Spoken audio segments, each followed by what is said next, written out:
This is the M-Track Solo and the M-Track Duo by MAudio. These are the newest, cheapest audio interfaces you can buy right now. But Behringer makes one for $4 less, and Focusrite makes the most popular budget interfaces on the market. So, can MAudio compete? Let's find out.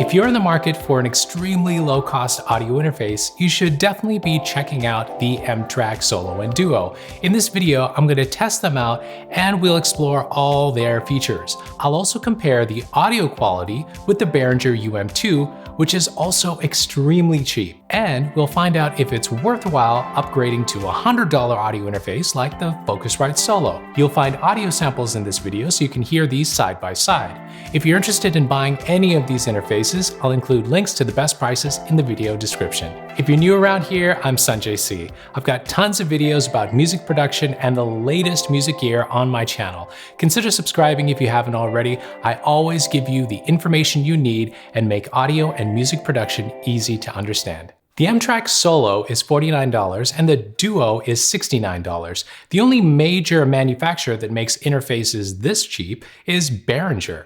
The M-Track interfaces let you use a microphone, guitar, or external synth and record what you play or sing into your computer. You can connect them both with just one USB cable. They both have 2 channels, so you can record a microphone and a guitar at the same time. The Duo features 2 combo inputs, so you have more options for connecting 2 guitars, 2 mics, or other combinations. I love that the Solo has a combo input for channel 1. This means you can even record a stereo synth or a stereo line source with it. Both M-Tracks also have phantom power, so you can use a condenser mic, which many vocalists prefer. On top, both interfaces have gain knobs for the 2 channels. You can set the volume of your input signal with these, and the light below the knobs indicate if your signal gets too loud. I like the controls on the top. It's more convenient to control than knobs on the side of other interfaces. The Duo model also features a separate control for headphone volume. On the Solo, you just get one knob to control the volume of your speakers and your headphones together. In the front, you've got your inputs, phantom power switch, headphones input. You get a larger 1/4-inch input on the Duo, and also a direct monitoring switch. Direct monitoring lets you hear the direct input signal along with the music from your DAW when you record. It's really useful when recording vocals or guitars and helps you keep in time with the music when you record. By the way, are you considering the M-Track interfaces for recording your vocals?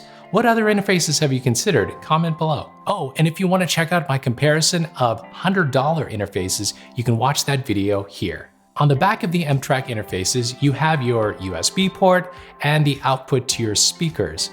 The Solo has RCA outputs and the Duo has 1/4-inch TRS outputs, which can help reduce noise. Both of these interfaces are 16-bit 48 kHz, which is typical recording quality, but other more expensive interfaces will allow you to record in multiple levels of quality. For home recording though, this is going to be fine. Before we get to listening to these, I need to talk about build quality.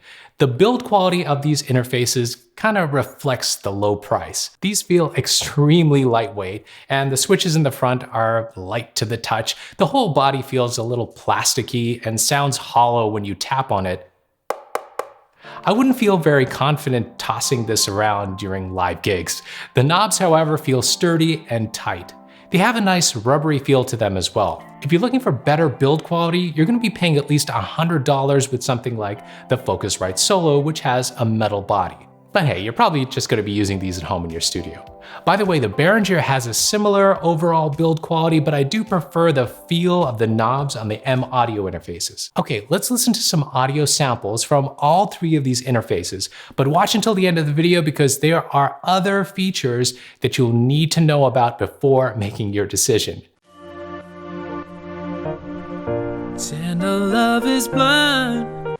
It requires a dedication. All this love we feel needs no conversation. We write it together. Tender love is blind. It requires a dedication. All this love we feel needs no conversation. We ride it together. Tender love is blind. It requires a dedication. All this love we feel needs no conversation. We ride it together. I prefer the recordings from the Focusrite, but the MAudio and Behringer were very close. The MAudio was a little warmer in my opinion, but all sounded great. I really can't say that one was a lot better than the other. But what did you hear? Which was the best to your ears? By the way, on all of these interfaces, I had the gain knob set to about 12 o'clock. If you're just recording your voice, you may be interested in USB microphones. I recently compared some of the best USB microphones available right now, and I recorded a song with all of them. You can watch that video here. Okay, audio quality aside, there are other differences you should know about with the M-Track interfaces and others at this price range. I tested the interface with the Beyerdynamic DT770 Pro 250 ohm headphones. These headphones require more power from audio interfaces to get to loud volumes. But remember, for most typical headphones, the volume output is going to be just fine. The MAudio and Focusrite had low volumes on these headphones, but the Behringer was a bit louder. When I used the direct monitoring feature, the volume of my input was a bit low and it was hard to get it at a right level for a comfortable recording, but it was totally usable still. I also tested guitar recordings with all three interfaces.